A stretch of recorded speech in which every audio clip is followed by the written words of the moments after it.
vraiment ils ont très bien gagné aux monde en pleine répétition pour ma campagne ils belé tous préparés donc les orchestre ils sont très bien important toujours quand la case bililo tous les jours pour passer la voix pour aux chaîne paysan international pour nous solo belango oui ils ont émission paysan aux landais partout dans le monde entier on va venir émission tam avec Benoît la parole qui peut faire parler toujours d'autres personnes et faire venir les gens côté où mentionné les autres ça lettre compatible donc ils ont la force one orchestre nabino mouvement nabino yangoyo bilezaka que aussi un coup de pouce veut dire soutien orchestre mon salaire déjà dans savoir na biso ezali autre ko pesa mais to pesa la carte bilelo sinon l'orchestre c'est bien important bilelo ba oyo bazana ngo chiffre d'affaires venez investir mouvement ezali tout ça c'est bien important quoi ouais bon ba père ba sala na bango moni mambandule na cadre ga ke photo sur la bien nous les katimini ndule po ezala ba père moko asala kana même na cadre petit bien la sens moro que non petit faut bazala moi présent sur le marché mais pas na cadre benza ko lisa masolo po minito to koli na ndule to apena posa benza ko lisa masolo benza ndule po so ko ina kati na biso retrouver biloko moko bien pour na minito ndenge za boy toujours bimisa moi bana o bazo sala pe ba succès na ba LKC ba succès na ndenga bien to za na posa ya moto wa simba masolo na ndenga vrai exactement na sens to sala na bato sala ba ndule moko so dia ba 50 CD européens c'est la validité va péter la ronde les biches les armes là toujours va pendant battre ma casse baya kana soutien ba simba mouvement pour chez deux les ana les armes minito vraiment toi un problème il y a pas sponsor ah tu en as album sur le marché mais toujours bita moi tu as kobola na Brazzaville ati moi tu as kobola na point noir ati toi na Dolisie toujours bimara bankai ba mosenjo moi tu bima bimezate pour les autres en abso sponsor mais na habité ce benda na Congo ils en a sponsor ou ils a benda na bateau ba lingara ndule ba producteur ba na posa ça la table bien je m'appelle dessin animé président va chanter na osala no et logo mo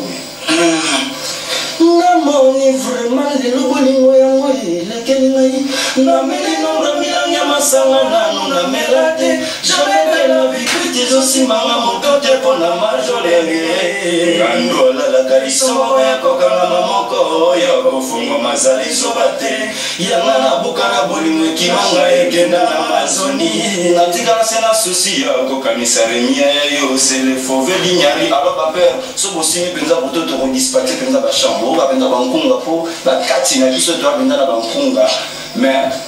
boyoki kaka topesi bino rambota troba na braza tolinga bino tropo émission oyo Benoît Tam bana poto minga kolobea te bana Londres bana Paris Benoît Tam suka po émission vision des réseaux la biso ti ba côté to vendre moni ata na répétition jamais vu vraiment et ça le biso vraiment ma soleza carré ba cadre ne benza yesa donc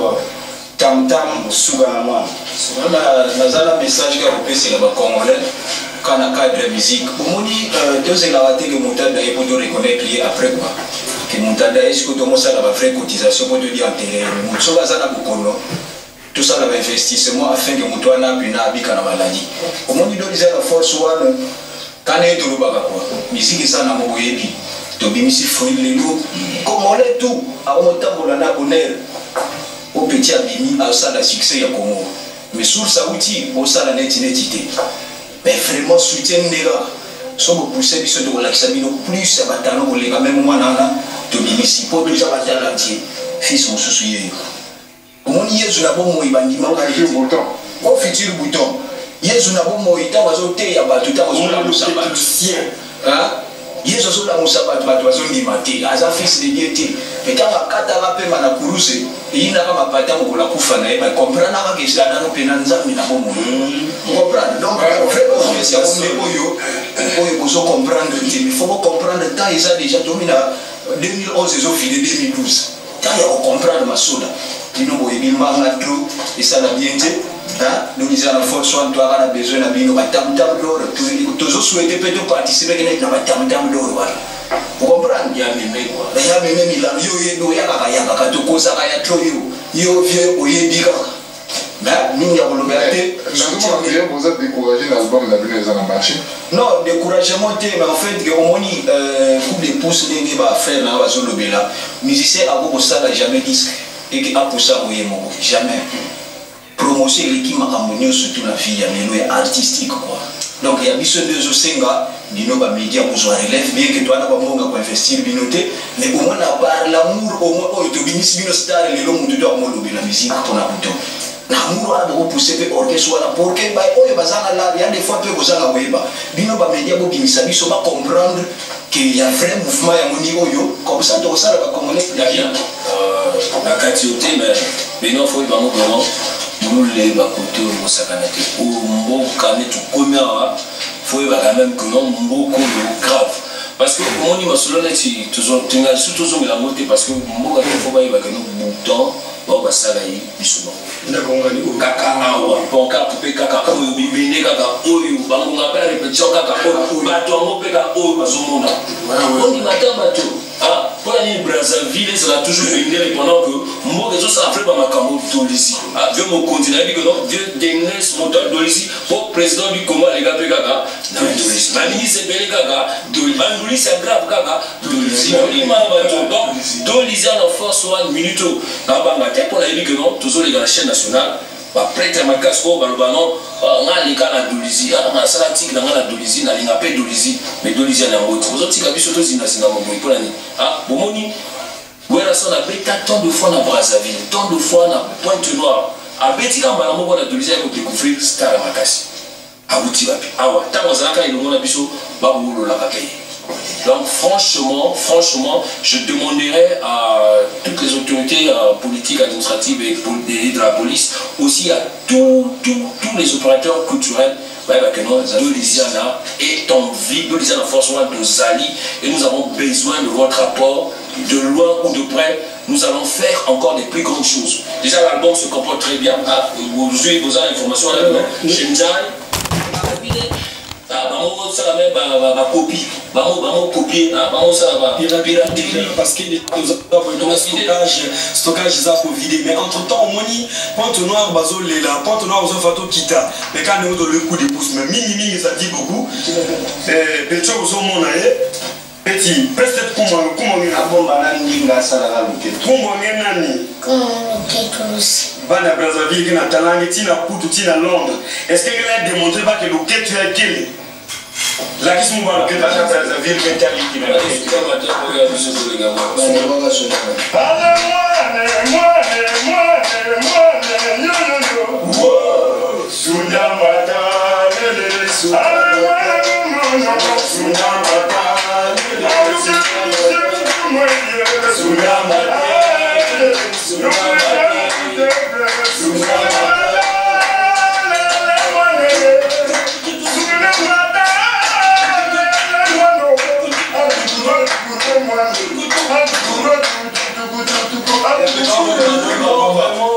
vraiment l'orchestre est là, les Brazzavillois, les Ponténégrins, même les Dolisiens qui sont ici sur place qui pensent que nous faisons de la blague, c'est pas de la blague. La musique est un métier qui est tellement très noble. Mais chez nous, ici, les gens pensent qu'être musicien, c'est peut-être entraver toutes les malédictions du monde, ou bien les embrasser, quoi. Mais vous savez que quand vous revenez de vos administrations, partout là où vous vous débrouillez, quand vous arrivez à la maison, vous avez votre DVD, votre petit écran, si vous ne mettez pas la s'il n'y a pas la musique, vous êtes mal à l'aise. Pour vous défouler les week-ends, les samedis, c'est la musique. Donc la musique, c'est un pouvoir parmi les pouvoirs à créer. Nous avons besoin de votre apport, soutenez-nous, nous sommes là, nous voulons que ceux qui nous entendent de loin, ceux qui sont même à n'importe où, la chaîne nationale, la télévision congolaise, c'est une chaîne qui est suivie partout ailleurs. Aussi nous aurons besoin demain après-demain que tous les ans la Force One participent à l'émission, bien au trophée Tam Tam d'or, ça fera quelque chose de bien. Le Tam Tam d'or, ça fera quelque chose de bien. Pourquoi pas d'autres trophées, pourquoi pas d'autres manifestations qui se passent à Brazzaville et pour nous sommes quand même la 3e ville du Congo, donc c'est une ville à ne pas sous-estimer. Donc je vous en prie, chers mélomanes de la bonne musique, l'orchestre de Lisiana Force One est bien là. C'est de là que sort Bouton. Quiconque pourra venir vous dire que Bouton c'est nous, c'est moi qui les font. Non, voilà, voici les faces qui ont façonné Bouton. Donc Bouton est parti de cette maison, donc c'est là où nous sommes, à Salangolo, puisque nous, notre siège de l'épisode c'est à Salangolo. Donc nous répétons à Salangolo tous les jours sauf mercredi et dimanche. Donc c'est de là qu'est parti ce fruit. Mais il n'est pas dit que Bouton était peut-être le meilleur. Il y en a encore d'autres musiciens qui sont peut-être plus talentueux que lui, mais puisqu'ils ne sont pas poussés. venez, soutenez l'orchestre. Je crois que vous allez découvrir ce que vous n'avez pas encore découvert. Ça fera quelque chose de bien. Dolisiana, c'est le berceau de la musique congolaise. Pour la ligne, il faut de grand artiste congolais, les gars de Dolisi et la Dolisiana. Mais il y a des Congolais, des mélomanes de bonne musique, des gens à Londres, Paris, Naki, des que Dolisiana est un mouvement comme Kassi Moneni. Dolisiana est bimaka avant extra musica. Et ça polémique mais toujours la vérité. Mais pour que les lots et les sous na hauteur et ça sous vraiment na valeur nango na kanisi ils ont bongo son bongo et logo mongo ko salimati. Nous aussi vraiment na mécène. Il fallait Dolisiana un jour à Brazzaville. Pourquoi pas Dolisiana et Ouerasson à Brazzaville ou Dolisiana et Chibepiana à Oyo. Ça peut se faire. Ou à Paris, à Zénith, à Bercy. Donc vraiment, aussi la soutenance, Papa Mokonzi, Denis Sassou Nguesso, Maman Antou, aussi Marabana. Nous vraiment la bille en boule.